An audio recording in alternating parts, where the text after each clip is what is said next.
So you've found the University of Rivengard, where we're trying to teach you the ins and outs of Snow Prince Rivengard, so that you can have an adequate gaming experience. We is me. I'm Erroneous.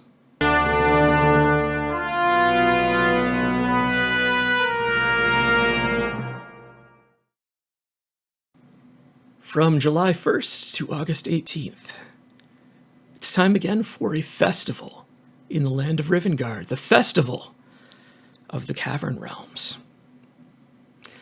In this University of Rivengard video, we're going to take the time to introduce you to the newest hero in Rivengard, and do our best to give you a head start on this event. So I think that what you'll find is when you get a chance to see what this hero is all about, you're going to want to do well. The Cavern Realms is a dark faction. Waning Moon was the first dark faction that was introduced. It was the one that was rolled out with global release, and now for the past two festivals, we've had an opportunity to add two Cavern Realms mages, Queen Akeshru and Renaklu, to the dark stable of heroes. Today, we are going to introduce you to Umanu Duskbringer, the bearer of the Night Banner, leading, or at least at the front lines of the charge from the underworld into the world above to consume the light. Which is part of why I put a question mark behind hero. Is she really a hero? I guess it largely depends on which side you're looking from, and it definitely depends on which side wins. When we take a look at her maxed out legendary level 50 huge star stats that you will, let's be honest, never actually see in the game if you're watching this video for advice. This is a significant hero, and we can see that she's ranged. She's got a range of 2 and a movement of 3, so she's as fast as almost any hero in the game. But if you're standing next to an enemy with her, she is not going to be able to hit without taking that ranged drawback, and she definitely can't shoot across the map if she's got that range penalty for standing next to an enemy. She's got big health, physical damage, physical armor, and her trinket gives a critical boost. Like I said, you're not going to have a level 50 legendary Umanu if you're part of, my people. What you should have, though, everyone should have her at uncommon by the end of this festival. If you put in any effort whatsoever, come on, you can do this. And eventually, you might actually have her at epic. As much as she hits, Umanu is a support unit. Umanu specializes in throwing shade, not summoning them.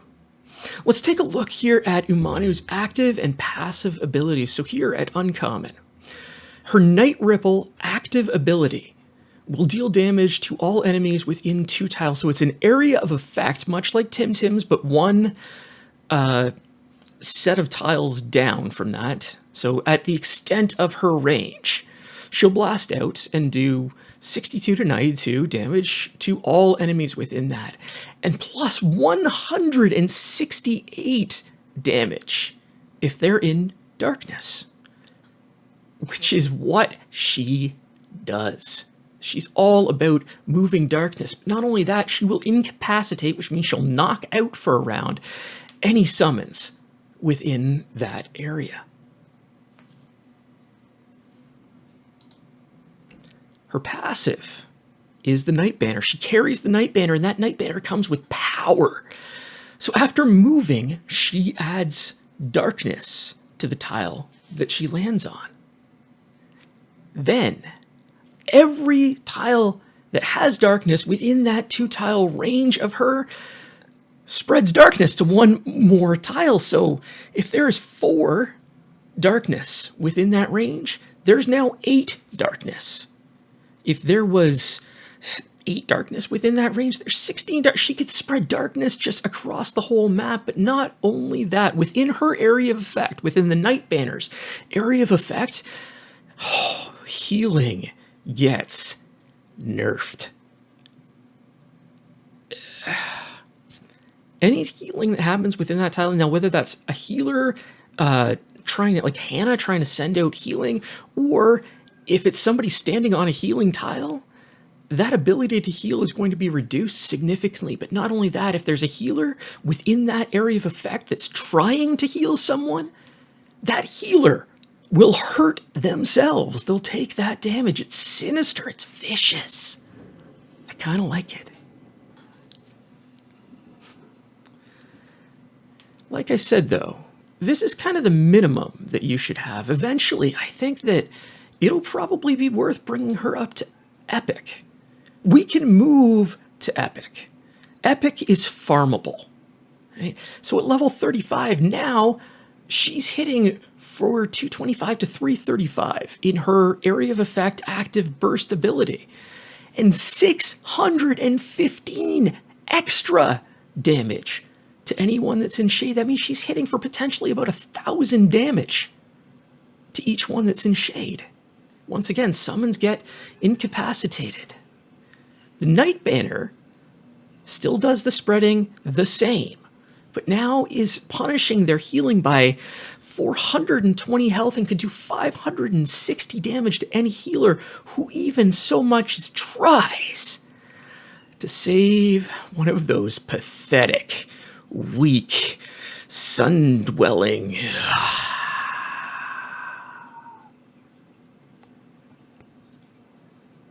So what does that look like? Well, we've got some preview videos here from our friends at Snowprint. Let's take a quick look at him. They begin with a Keshru for darkness and a shade. Nimral's active also generates darkness. Umanu's passive automatically doubles the darkness on the board. Renaclu's active spawns a shade in all the tiles with darkness. And the shades move between turns to finish the battle.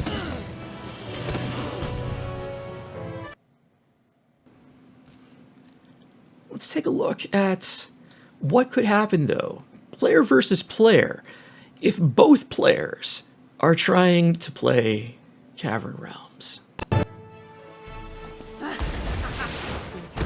Again, Akeshru's dragon starts the darkness. The rest of the team advances with Umanu's passive spawning more darkness. The enemy moves Renaclu first, which is dumb. The opposing Umanu doubles the darkness started by our team. Our Renaclu spawns shades into all that darkness, which is less than if Umanu moved first. Akio's active destroys the enemy team.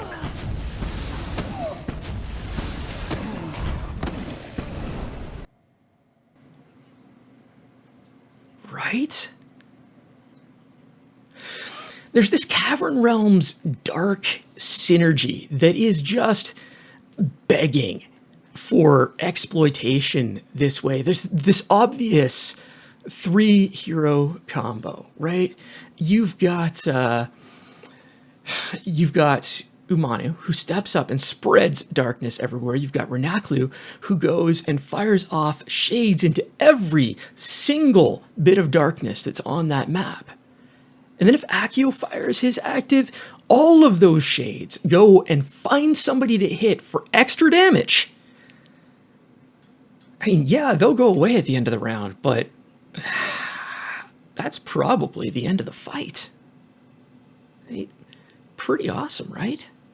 So, how does a University of Rivengard student go about getting this hero? Well, you're going to shoot for rare. If you're going for rare, you can do this free to play. You're not going to hit epic free to play. Let's be honest on this. And Snowprint does keep kind of moving the goalposts for these event chests. So if you do want epic, it is probably doable. Not free to play though. You're going to want to plan on buying the festival packs, which come with a free reset, stamina reset each day, and also will increase the amount of florets that you get every time there's a floret payout. You're going to be doing a couple of stamina resets every day, and you will dedicate your life to not letting any event crest producing resources burn. Are you up for it? I'm not. I'm going to be shooting for rare. And the benefit of going to rare is that you don't have to worry about obtaining any faction symbols, faction emblems for Cavern Realms. I mean, since the very first festival of the Cavern Realms, I have not gotten a drop of a Cavern Realms festival emblem. And that's something that you need a few of in order to move from uncommon to rare. So your goal should be to get that rare tier Umanu by the end of this festival. If you finish all of your event quests, if you are reasonably active in trying to keep your arena tickets down empty, being smart about it, you can get there. You'll probably get there on the final chest, the day 14 bonus chest, but you will have a rare level Umanu Duskbringer at the end of this event. Now, what did I mean by playing this intelligently? Well, let me show you.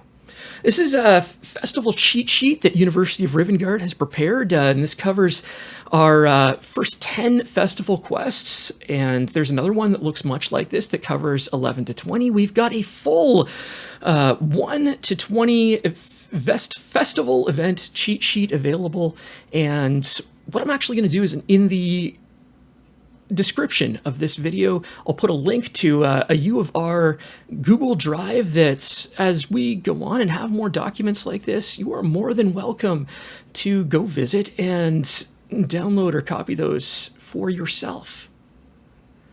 So on this festival cheat sheet, we outline what is going to be required at each step of the festival, so that you won't make the mistake of burning resources for, say, Festival Quest 4, when you're still doing Festival Quest 2, getting there and having to wait another day or two just to move on. It's incredibly frustrating.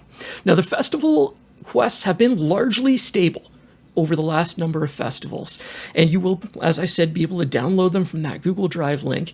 But each festival, if there's a change, we will try to update them. The date is down in the bottom, and if it is out of date, it's your fault. Come look for the new one. Come on, don't blame us. Don't be lazy.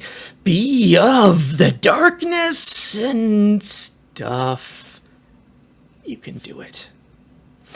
So, objectives for the first day. You want to get through Festival Quests 1 to 4, and you can do this very, very quickly. Right on day 1, as soon as the festival drops, and you want to, because you want to get out ahead, get a higher ranking, and be able to get extra florets dropping in your dailies for that ranking level. So you're going to do 2 lightning wins, 5 melee kills in and among that. You're going to want to be doing 2 quests, and they're going to cost you 5. Two fights at 5 stamina. And the reason you're going to do 5 stamina fights is you cannot get lightning wins until you get to Chapter 1, Battle 22. And if you try and do the 3 ones, they're not going to work for you. Then you're going to raid 5 battles and get 10 kills with rogues for this one. Each festival uses the color and the class of the event hero being done. So you're going to want to spend probably 15 stamina doing 5 3-stamina battles, and then you're going to want to do Well, you can read it. You get the point. 20 campaign wins, 30 hero class abilities. That's going to cost you about 60 stamina. You've got breakdowns of how to do these things. 20 arena battles. If that's the one you're not going to be able to finish right away, you're going to have full tickets going into this, and then 7.5 hours of recharge time to finish this off. And during that, you can do more stuff if you want to, but you can definitely get your 50 ranged kills within that blanket. From there on out, you're looking at doing 10k ability damage with anyone, 100 campaign wins. This is going to take you some time unless you are just dumping gems, which if you were planning on getting an epic level hero, you're going to need to do that. But if you're like me and you're playing free to play, Festival 4 is the end of my ambition for day 1, and then I'll continue to try and move along as quickly as I can. Now, these festivals have been one of the best ways in Rivengard that newer players can build their hero team to a decent level. And the Cavern Realms heroes excel in the desert. I'm seeing stuff that's doing double damage to white heroes, which is what you're going to encounter out there. If you're still working on Chapter 3, put the effort into this festival. Put your energy into getting these Cavern Realms heroes leveled up and into your rotation. It is going to make a huge difference as you're trying to push through those last epic battles of Chapter 3. Look, you're a University of Rivengard student. You're here because you want to do well. And you can do well. You will do well. You must do well.